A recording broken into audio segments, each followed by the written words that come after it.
우리 서로 사랑합시다. 이렇게 인사 한번 나누겠습니다. 예. 형제 사랑이라고 하는 이 주제를 가지고 한 2달여 간에 걸쳐서 말씀을 여러분과 깊이 관심을 가지고 이제 나누기를 원합니다. 또 그 중에 있고요. 형제를 사랑한다라는 것은 내가 하나님께로부터 났다는 그런 출생을 증명하는 것이고, 형제를 사랑한다는 것은 내가 하나님께 속하였다는 소속 증명서고, 또 형제를 사랑한다는 것은 내가 예수님을 닮아가는 제자라고 하는 제자 증명서다는 얘기를 말씀을 나누었습니다.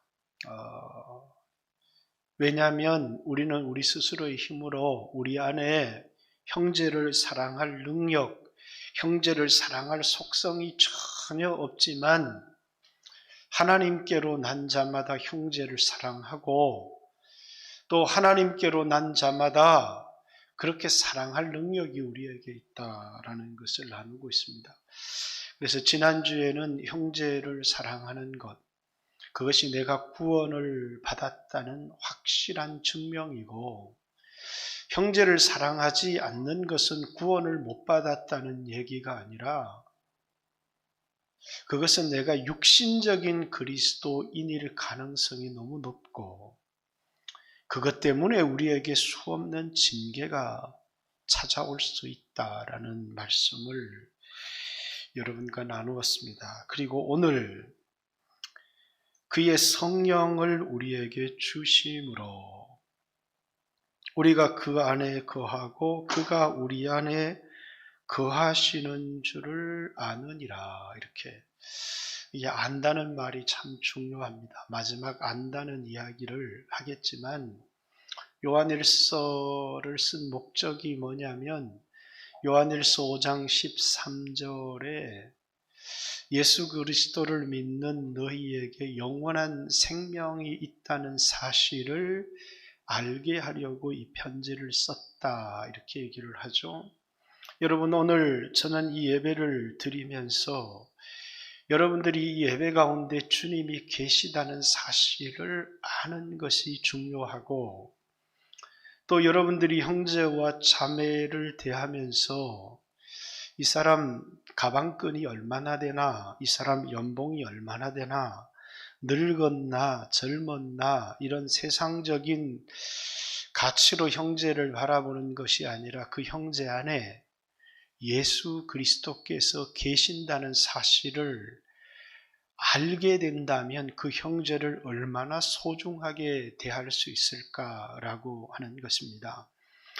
여러분을 바라볼 때마다 이제 목사가 이 사람은 얼마짜리, 이 사람은 얼마 헌금하는 사람, 이렇게 대한다고 여러분 생각해 보세요. 얼마나 끔찍하겠습니까? 여러분을 바라볼 때마다 주님 핏값 주고 산 사람, 또 여러분을 바라볼 때마다 여러분의 겉모습을 보는 것이 아니라 그 사람 안에 있는 예수 그리스도를 바라볼 수 있다면 그 사람을 얼마나 소중히 여기고 사랑할 수 있는지, 그래서 여러분들도 육신적인 눈으로 교회를 바라보았어도 안 되고, 육신적인 눈으로 형제를 바라보고 여러분이 아는 것이 전부가 아니라 진짜 아는 것이 아니라는 사실을 먼저 좀 주지했으면 좋겠다 생각합니다. 대학교 2학년 때 청년회 회장을 했는지 입원을 했는지 잘 기억이 나지 않습니다. 그런데 이제 청년회 부장 집사님 집에 이렇게 이제 임원들, 회장들이 초청을 받아서 식사를 하러 간 적이 있어요. 세무소를 다니시는 집사님이셨는데 교회에다 헌금을 너무 많이 하니까 헌금을 너무 많이 하셨어요. 그러니까 이제 청년 중에 하나가 얘기했습니다. 이분 아마 뒷돈이 되게 많이 생기는가 봐. 이런 얘기를 했습니다. 식사가 끝나고 나서 이제 청년 중에 한 청년이 나이가 좀 든 청년이었죠. 물었습니다. 이제 황봉길 집사님이었는데 자녀가 셋이었어요. 이제 저도 이름이 하도 특이하니까 은혜, 또 신혜, 수영이 이랬는데 은혜의 시내가에서 수영을 한다. 그래서 이름이 은혜, 신혜, 수영이 이렇게 이름을 지었습니다. 그런데 이제 어떻게 헌금을 그렇게 많이 하십니까? 박봉 아닙니까? 이렇게 물었더니 자기는 이제 다른 사람 뒷돈을 받는 것은 그리스도인으로서 하지 않는다. 그런데 이제 세무서 전체에 들어오는 돈을 분배해 주는 돈이 있는데 그것은 거부하지 않고 받아서 그건 하나님께 다 드린다. 내가 드리는 헌금은 그것이다. 이런 남자 집사님의 간증이 있었고 이제 여자 집사님의 간증이 제 마음속에 오랫동안 남아요. 이 집사님은 자기는 오랫동안 신앙생활을 하면서 헌금을 드리는 일이 그렇게 부담스럽고 힘이 들었다는 이야기를 했습니다. 이 박봉을 받아가지고 이 아이들 셋을 키우는데 헌금 드리는 일이 너무 힘들어서 이제 11조를 여러 번을 떼어 먹은 적이 있다.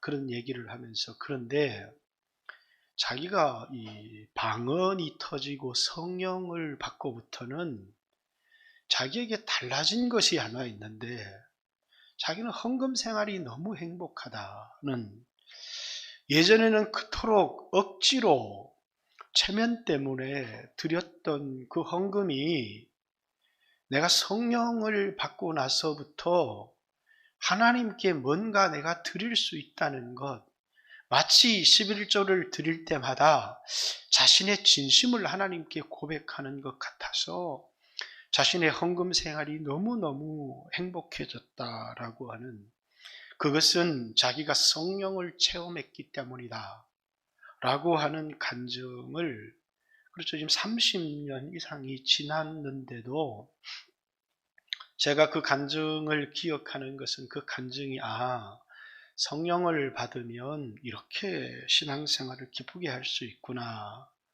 라고 하는 그 사실 때문에 그 간증을 오랫동안 기억을 합니다. 이제 오늘 본문에도 이제 그리스도인이 어떤 사람인지 그리고 이 그리스도인들은 이제 중요한 것은 그 안에 성령이 거하시는 사람. 그래서 그에게 성령을 주심으로 우리가 그 안에 거하고 그가 우리 안에 거하는. 자, 구약에는 성령의 감동을 받아서 이렇게 성경을 쓴 선지자들도 있었고 성령의 기름 부음을 받아서 사울 왕도 성령에 막 충만하고 감동을 받은 적도 있었던 이런 특별한 사람들에게 성령이 부어졌어요. 선지자나 또는 제사장이나 왕들에게 부어졌던 이런 성령인데 신학자들은 성령의 감동이 주어졌지만 성령의 내주하심이 주어지지는 않았다 이렇게 얘기를 합니다. 그러나 신약 성도들에게는 이제는 특별히 목사에게나 아주 특별한 사람에게만 성령을 부어주시는 것이 아니라 남자든 여자든 젊은이든 늙은이든 사도행전 2장에 보면 모든 믿는 자에게 하나님이 성령을 부어주신다 이렇게 요한복음 7장 37절의 말씀에 보면 예수님이 영광을 받지 아니하신 거로 이 말은 아직 십자가를 지시지 않았기 때문에 아직 한 사람에게도 성령 내리신 일이 없다. 그러나 이제 예수님이 십자가를 지시고 우리의 죄를 다 담당하시고 속죄 사역을 완성하시고 부활하시고 승천하셔서 아버지로부터 성령을 받아서 세상의 모든 사람에게 성령을 부어주신 것이 아니라 죄 사함을 받은 특별히 구원을 얻은 당신의 자녀들에게만 성령을 부어주시는 것이죠. 그래서 내가 성령을 받았다라는 것은 내 죄가 용서를 받았다는 것이고, 성령을 받았다라는 것은 내가 하나님의 자녀가 되었다는 것이고, 성령을 받았다라는 것은 내 안에 예수님이 와 계시다는 것을 말하는 것이죠. 그래서 요한복음 14장 17절에도 세상은 그를, 성령을 보지도 못하고 알지도 못하고 듣지도 못하였다는 거예요. 그러나 너희는 그를 아나니, 이렇게. 너희는 예수님의 제자들이잖아요. 성령님이 너희에게 와서 너희 안에, 너희 속에 계시겠습니다. 이렇게 예수 믿는 사람들의 모임, 공동체에, 오늘 예배드리는 이곳에 여러분들이 성령님이 계시다고 생각하여 예배를 드리는 사람, 그래서 이 예배가 소중하다고 생각하는 사람, 그리고 그리스도인 한 사람 한 사람을 세상 사람들이 평가하는 눈으로 보는 것이 아니라 저 안에 하나님이 계시다라고 하는, 그래서 그리스도인은 어떤 사람이냐면 그가 예수 안에, 예수님이 그 안에 있는 사람을 그리스도인, 이렇게 얘기를 하는 것입니다. 여러분, 내가 예수 안에 있고 예수가 내 안에 있다라고 하는 말의 의미가, 어떤 사람은 나는 그리스도인이다, 주일마다 구별해서 성경책 들고 간다고 해서 그게 그리스도인을 증명하는 것도 아니고, 또 내가 다른 사람보다 더 높은 도덕적 수준을 가지고 있다고 해서 내가 그리스도인임을, 내 죄가 용서를 받았고 하나님의 자녀임을 증명하는 것이 아닙니다. 예수 믿지 않는 사람들도 훨씬 더 그리스도인들보다 도덕적이고 윤리적인 사람들이 많이 있기 때문이죠. 물론 그리스도인은 세상 사람들보다 윤리적이고 도덕적이어야 합니다. 그럼에도 불구하고 윤리적이라는 말, 도덕적이라는 말, 높은 도덕적 수준을 가지고 있다는 그 말이 내가 그리스도인이라는 사실을 증명하지는 않습니다. 내가 그리스도인이라고 하는 것은 뭐라고요? 예수님이 내 안에, 내가 예수 안에 주님과의 온전한 연합이 이루어지고, 그래서 이제는 내가 사는 것이 아니라 내 안에 예수님이 살고, 옛날에 그렇게 종교적인 의무가 무겁고 힘들기만 했는데 그것이 하나님의 사랑을 받고 내가 하나님을 사랑해서 하는 자발적 순종. 여러분, 이 성령이 내 안에 계시면 억지로 드리는 예배, 우리 자녀들 가운데 억지로 예배당에 나오는 사람들이 있습니다. 또 어떤 남편은 아내에게 끌려서 억지로 예배를 나오는 사람, 우리 교회는 그런 분들이 없겠지만, 그렇죠, 억지로. 그러나 이 안에 성령님이 계시는 사람은 억지로가 아니라 순종이, 헌신이, 예배가 너무너무 자발적으로 드린다는, 그게 내가 예수 안에 있다는 것이고 예수가 내 안에 있다는, 이것이 우리가 그리스도인이다라고 하는 증명이다라는 겁니다. 그래서 오늘 그의 성령을 우리에게 주심으로 우리가 그 안에 거하고 그가 우리 안에 거한다. 우리가 그 안에, 그가 우리 안에 거한다는 이 표현이 내가 그리스도인이라는 말입니다. 이 표현은 이제 앞에서도 12절에도 하나님이 우리 안에 거하시고 그의 사랑이 우리 안에 온전히 이루어졌다. 15절에도 하나님이 그 안에 거하시고 그도 하나님 안에 거하느니라. 16절에도 하나님 안에 거하고 하나님도 그 안에 거하시느니라. 이 말을 계속해서 반복하고 있죠. 이 말의 의미가 뭐냐면 우리가 그리스도인이 되었다는 거예요. 그리스도인은 어떤 사람이냐? 하나님의 영이 그 사람의 육체를 성전 삼고 거할 때 그걸 그리스도인 이렇게 얘기하는 거고, 하나님의 영이 이런 하나님의 영을 가진 사람들의 모임 가운데 임하셨을 때 그것을 교회, 이렇게 사람들이 모였다고 교회가 아니죠. 예수 믿는 사람들이 모여서 두세 사람이 내 이름으로 모인 그곳에 나도 그들 중에 있느니라. 하나님의 영이 보이지 않지만 거기에 거할 때 그것을 예배, 또 그것을 교회, 이렇게 얘기를 하는 겁니다.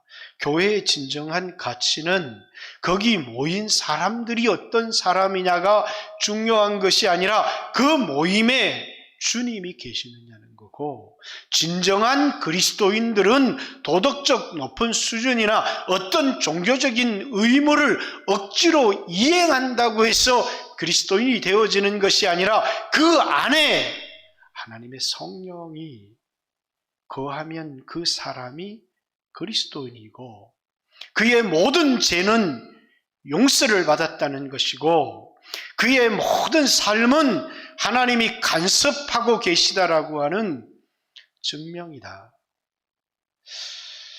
저는 구원의 확신이 한 번도 흔들려 본 적이 없어요. 개인적으로. 제가 대학을 다닐 때는 그냥 방언을 하면 성령을 받은 거고, 구원을 얻은 사람이라고 이렇게 증명되는 것처럼 하는 신학들이 있었기 때문에 저는 이렇게 혹 넘어지거나 죄를 지으면 몰래 화장실에 가서 랄랄라 한번 해보고, 방언이 되면 아유 성령님이 안 떠나셨구나 이렇게. 그러니까 한 번도 구원의 확신이 죄를 지은 적이 없다는 것이 아니라 넘어지기도 하고 실패하기도 하고 수없이 했지만 내가 구원의 확신이 흔들려 본 적은 없다. 왜냐하면 내가 이 방언을 하는 것을 통해서 성령님이 내 안에 계시다, 이런 생각을 했기 때문일 겁니다. 그러나 이제 방언을 하는 사람이 성령을 받은 사람이고 방언을 하지 못한 사람은 성령을 못 받았다고 하는 이런 신학은 저는 건강한 신학이라고 생각하지는 않습니다. 자, 여러분 안에 성령이 계시다 라는 것을 여러분들이 어떻게 확인할 수 있을까라는 겁니다. 여러분 안에 성령이 계시다는 사실을 뒤에 안다는 것, 성령을 주심으로 여러분들이 예수 안에, 예수가 여러분 안에 있다는 사실을 아느니라. 여러분 신앙생활을 하면서 너무너무 중요한 것이 하나님이 내 안에, 내가 하나님 안에 있다는 사실을 아는 것이 너무너무 중요한데, 여러분들이 어떻게 성령님이 여러분 안에 있다는 사실을 알 수 있느냐라는 겁니다. 제가 청년 때는 방언을 받은 것을 통해서 난 성령을 받았고 하나님의 영이 내 안에 있어 라고 하는 확신을 가졌던 것처럼, 여러분 안에 하나님의 영이, 성령이 여러분 안에 계시다는 것을 어떻게 알 수 있느냐. 자, 제가 몇 가지를 한번 제시해 볼 겁니다. 코로나가 이렇게 터졌어요. 근데 이제 육신적인 사람은 내가 코로나에 안 걸리는 것에 관심이 있어요. 성령이 계신 사람은 코로나에 안 걸리는 안전에도 관심이 있지만 하나님 뜻에 관심이 있어요. 그러니까 뭐가 다르냐면 관심이 달라요. 성령이 없는 사람들은 육신적인 것에만 관심이 있어요. 그러나 성령이 있는 사람은 고린도전서 2장에 보면 성령은 하나님의 깊은 것이라도 통달하느니라, 이렇게 성령은 하나님 뜻에 관심을 가지거든요. 그러나 육신적인 사람은 하나님의 뜻에, 영적인 것에 관심을 가지지 않아요. 오직 육신의 안전에만 관심을 가지고 있어요. 그래서 어떻게 하면 코로나에 걸리지 않을 수 있을까만을 생각을 하는데, 성령이 있는 사람은 그 속에서 하나님의 뜻을 찾고 하나님 뜻대로 행하려고 해요. 그래서 돈에 대한 관심, 세상에 대한 관심, 그러나 영적인 사람, 성령이 있는 사람은 하나님 뜻에 대한 관심, 영생에 대한 관심, 말씀에 대한 관심. 여러분, 어느 한순간 말씀이 깊이 들려진 적이 있습니까? 이 자리에 왔지만 말씀이 깊이 들려지지 않고 관심이 없는 사람이 있어요. 성령이 있는 사람은 말씀에 관심을 가질 수밖에 없어요. 그런데 성령이 없는 사람은 도무지 이 말씀에 흥미가 없어요. 제가 대학교 1학년 때 이 성령 그리스도인이 되고 나서 얼마나 미쳤는지 저녁 6시부터 새벽 5시까지 1년을 성경을 읽었어요. 그래서 1년 동안 성경을 얼마나 읽었느냐? 44독을 했어요. 미치도록 성경을 읽은 거죠. 왜? 성령에 사로잡히니까 말씀에 대하여 관심을 갖게 되어지는 것입니다. 그것이 여러분들이 영적인 일에 관심을 갖고 있다면, 여러분의 인생에 위기를 만나고 어려움을 만났을 때 그것을 벗어나는 일에만 관심이 있는 게 아니라 그 속에서 하나님의 뜻을 찾고자 하는 사람은 그 안에 하나님의 영이 거하는 사람입니다. 자, 두 번째, 내 안에 하나님의 영이 있다는 사실을 이제 어떻게 알 수 있느냐? 여러분 안에 깊은 죄의식, 내 안에 이 죄의 근원이 있다는 사실을 성령이 있는 사람만 알 수가 있어요. 옛사람은 그것을 보지 못하지만, 이제 사도 바울이 로마서 7장 18절에 보면 내 육신 안에 선한 것이 거하지 아니하는 줄 아는도다, 이렇게. 성령을 받은 사람은 자기 안에 이 옛사람이 있다는 것, 육체 안에 다른 법이 있다는 것, 지체에 속한 그 법이 나를 사로잡아 가는 것을, 그래서 내가 원하는 선을 행하지 아니하고 원치 아니하는 악을 행하는, 왜? 옛날에는 그냥 육체의 욕심이 전부였는데 성령을 받고 나면 내 마음 카르디아의 중심의 변화가 일어나요. 선을 행하기를 원하는데, 그런데 행하기를 원하는 소원과는 다르게 행해지지 않는 나를 발견하게 돼요. 왜? 내 지체 속에 있는 다른 법, 죄의 법을 발견하게 돼요. 예수 믿기 전에는 그런 것이 있다는 것을 몰랐는데 성령을 받고 내 마음의 중심에 변화가 일어나면서 선을 행하기를 원하는, 내가 선을 행할 수 없도록 하는 그런 내 안에 있는 죄의 법을 발견하게 돼요. 여러분에게 바울과 같은 그런 경험이 있다. 그러면 여러분 중심 카르디아의 변화가, 여러분 자체가 선을 행하는 행동이 중요한 게 아니라 선을 행하기를 원하는 소원, 그것이 여러분 안에 있다면 여러분들은 여러분 안에 하나님의 영이 거한다고 확신해도 좋습니다. 자, 세 번째, 갈라디아서 5장 17절 18절을 이하에 보면 육신의 소욕은 성령을 거스리고 성령의 소욕은 육신을 거스리나니, 이렇게 내 안에 육신의 소욕만 있는 게 아니라 성령의 소욕, 그래서 영적인 소원과 육신적인 소원이 내 안에 공존하면서 그게 내 안에서 갈등을 일으켜요. 여러분들에게 그런 경험이 있다면 여러분 안에 성령이, 여러분들이 불신자 때는 절대로 그런 적이 없어요. 여러분 안에 영적인 소원과 여러분 안에 육신적인 소원이 끊임없이 갈등을 일으킨다면 그것은 여러분 안에 여러분이 순종을 했던 순종을 하지 못했던, 성령을 제한했던, 또 성령에 순종했던 여러분 안에 하나님이 영이 거하시는 것은 분명하다라는 사실입니다.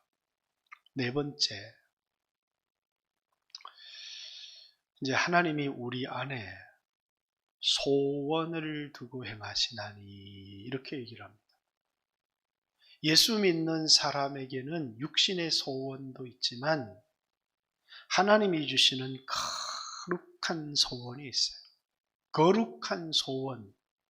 부자 되어지고 육신의 쾌락을 즐기고 세상에 잘 되는 소원도 우리에게 있습니다. 그러나 그런 소원만 우리에게 있는 것이 아니라 하나님이 우리 마음에 부어주신 소원이 우리에게 있어요. 여러분, 내 안에 그런 소원이 있는가? 여러분 안에 나는 그저 평안하고 잘되고 이런 육신적인 소원만 있는지, 아니면 하나님의 뜻, 나를 통해 이루고자 하는 하나님의 뜻에 대한 거룩한 소원이 있는가? 제가 얘기를 한번 얼마 전에 한 적이 있죠. 꿈을 꿨어요. 꿈속에 제가 은퇴 날이었어요. 꿈속에 특별히 하나님 뜻이 있다. 그래서 이건 하나님의 계시다. 지금 그런 얘기를 하는 게 아니에요. 저도 꿈을, 우리 집사람 꿈 얘기할 때마다 개꿈이다 이렇게 얘기를 하는데, 저는 그 꿈을 통해서 제 마음의 중심을 들여다보는 그런 계기는 삼습니다. 근데 이렇게 제가 은퇴를 하는데 교회에서 얼마나 저를 잘 대해주는지 몰라요. 그래서 내가 꽤나 성공한 사람이다. 노후가 평안할 것 같았어요. 근데 보니까 내 은퇴식에 젊은이들이 없어요. 이제 그게 다음 세대를 키워야 되는구나. 그리고 이제 그 다음날 와서 예배를 드리는데 우리 교인들이 아동부 학생들 여기 예배를 안 데리고 온 거예요. 그게 보이지 않았을 텐데 전날 밤 꿈이 생각나면서 이렇게 보니까 아이들이 없어요. 그래서 아이들이 어디 갔냐고 여러분들에게 물은 적이 있죠. 그때는 그런 생각을 하지를 못했어요. 오랜 시간이 지나면서 하나님이 너 평안한 노후를 원하니, 너 노후를 위해서 모든 걸 포기하더라도 너 다음 세대가 있는 교회를 원하니? 라고 하나님이 저한테 묻는 것 같아요. 제가 생각을 해봤어요. 이거 나는 누구나 은퇴를 생각하고 은퇴 후에 평안한 삶을 원하는 것은 누구나 가지고 있는 소원일 수 있어요. 근데 주님, 저는 다음 세대를 원합니다. 왜? 이것이 내 안에 있는 하나님이 주신 소원이기 때문에. 다른 사람들은 그런 느낌을 갖지 못했는지 모르지만 아내랑 이렇게 구례를 이렇게 여행하는데 제 눈에는 내 시골 교회 하나하나가 보이기 시작했어요. 그리고 그 교회에 이제 이혼한 부모를 때문에 시골에 내려와서 할머니 밑에서 교회를 다니는 아이들, 외국인 여성이 와서 놓아서 교회를 다니는 아이들, 그러면서 저 아이들은 어떻게 될까라고 하는, 그래서 좀 저 아이들에게 공동체를 만들어주고 싶은 소원들이 간절하게 일어나기 시작했어요. 여러분, 나의 야망입니까? 하나님이 부어주신 소망입니까? 여러분 안에 이런 소망이 있습니까? 하나님이 부어주신 소원, 너희 안에 행하시는 이는 하나님이시니 너희 안에 소원을 두고 행하신다. 이렇게 빌립보서 2장 13절에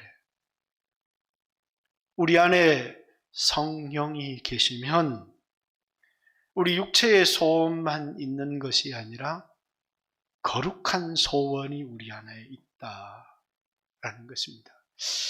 여러분 안에 이런 것이 있다면 여러분 안에 하나님의 영이 거하신다고 하는 증거입니다.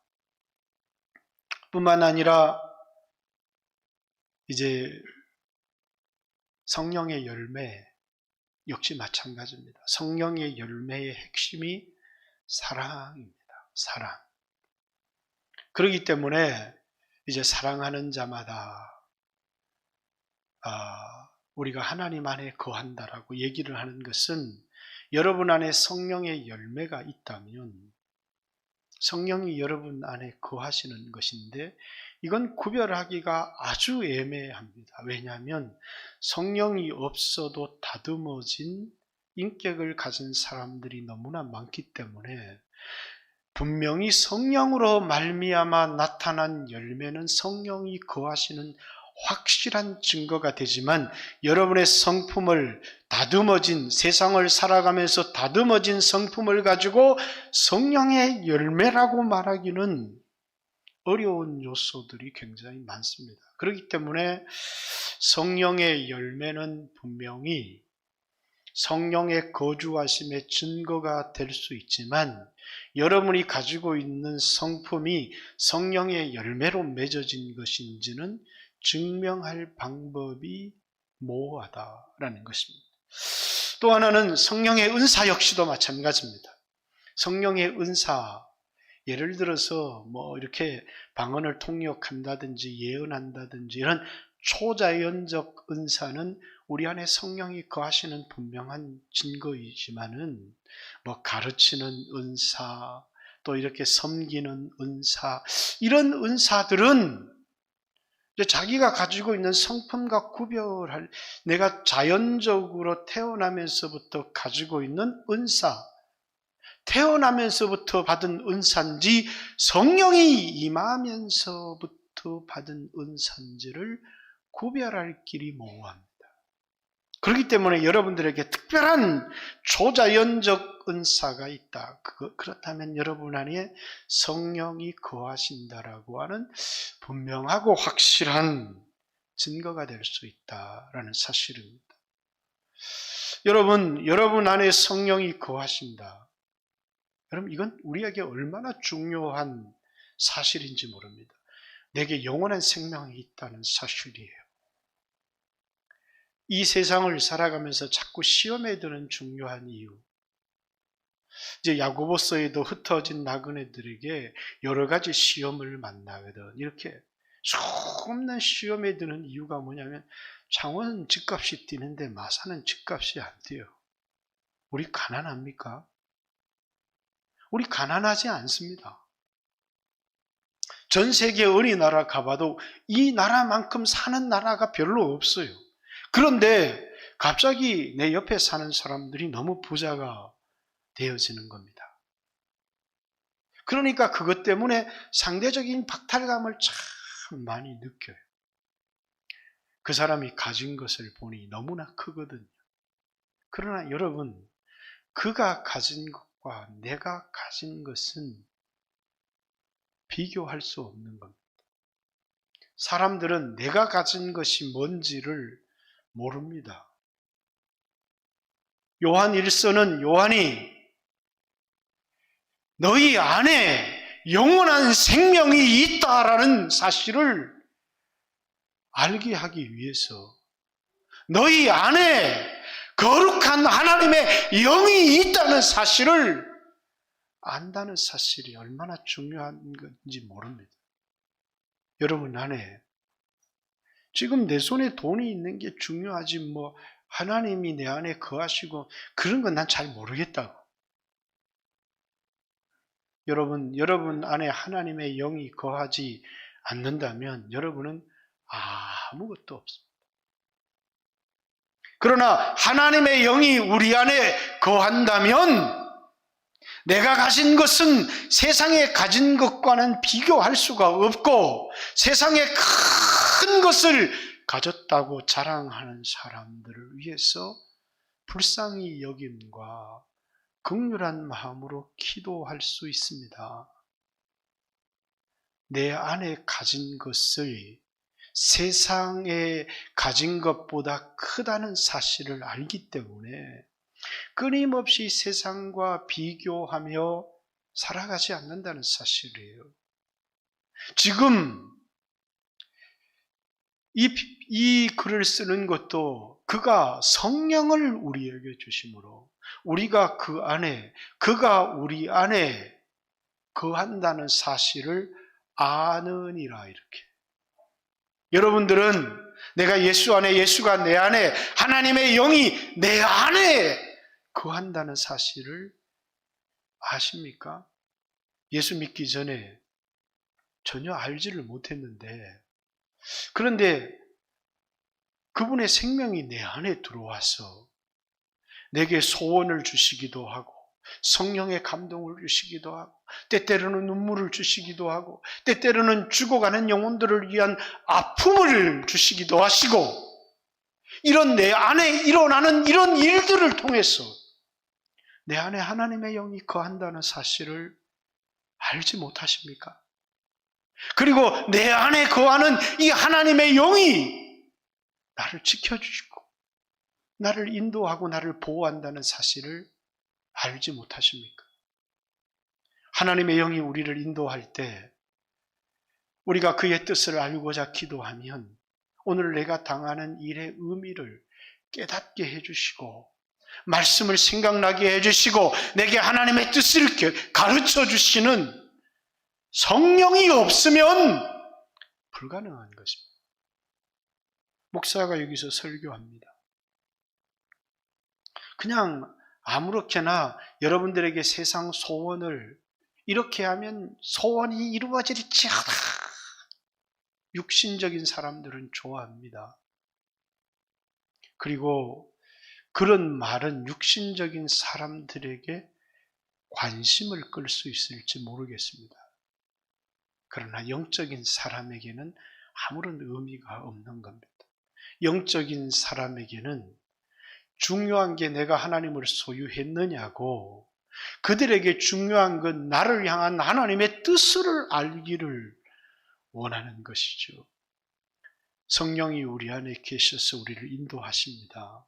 성령이 우리 안에 계셔서 우리를 향한 하나님의 뜻을 깨닫게 하십니다. 성령이 우리 안에 계셔서 이 코로나 가운데서 우리가 어떻게 행해야 될지를 알게 하십니다. 하나님은 야고보서의 말씀을 통해서 저에게도 경건은 환난 중에 어려우면 나를 돌아볼 뿐인데 환난 중에 과부와 고아를 돌아보는 것이 진정한 경건이다 이렇게 말씀하셨기 때문에 우리도 어렵지만 우리는 지방의 교회를 위하여 기도합니다. 왜?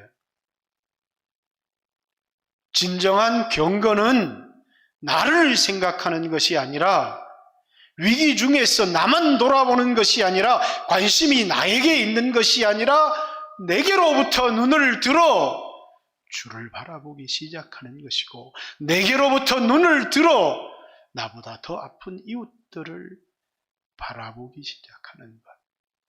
여기에 진정한 경건이 있기 때문입니다.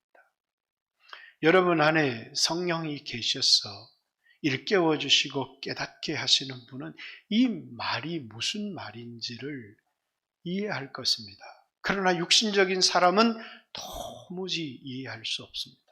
자, 혹 이 설교를 다 들으면서 난 여기 해당되는 게 하나도 없다 라는 생각이 든다면 여러분 자비로우신 하나님 앞에 여러분 무릎을 꿇으십시오. 회개하고 예수를 믿으면 하나님은 성령을 우리에게 선물로 주시겠다. 이렇게 약속했고, 눈에 보이지 않는 그까지 무슨 성령, 그것이 아니라 세상의 모든 것을 가졌어도 그건 내 생명을 구원해 주지 못합니다. 성령이 있는 사람만 영원한 생명을 가졌고, 그리고 눈에 보이지 않는 참되고 귀한 것을 가졌다는 사실을 잊지 말고, 목사님, 나는 목사님 설교를 듣고 있는데 나는 아무것도 내가 해당되는 게 없어요. 그렇다면 주님 앞에 이 시간 머리를 숙이십시오. 그리고 나에게 성령을 주세요. 예수님을 내 마음에 영접하기를 원합니다. 예수님을 영접하고 하나님 없이 살았던 삶을 회개하고 약속하신 성령을 나에게 부어주시도록 자비로우신 주님께 기도하는 여러분 되어지기를 바라고, 여러분들이 여러분 안에 성령이 있었지만 육신적인 일에만 관심을 가지고 살았다면 주여 내가 돌이키기를 원합니다. 내 육신의 소원이 아닌 내 안에 주신 하나님의 소원을 따라 행하는 삶을 살아갈 수 있도록 하나님 도와주세요. 같이 한번 주여 하신 후에 들은 말씀을 생각하고, 또 코로나든 개인적인 위기든 그 속에서 위기에 벗어나는 것도 중요하지만 하나님 뜻을 찾을 수 있도록 성령이 뜻을 가르쳐 주시고 하나님 마음을 가르쳐 주시고 나를 인도해 주세요. 같이 한번 주여 하신 후에 하나님 앞에 기도합니다. 기도드리겠습니다. 주여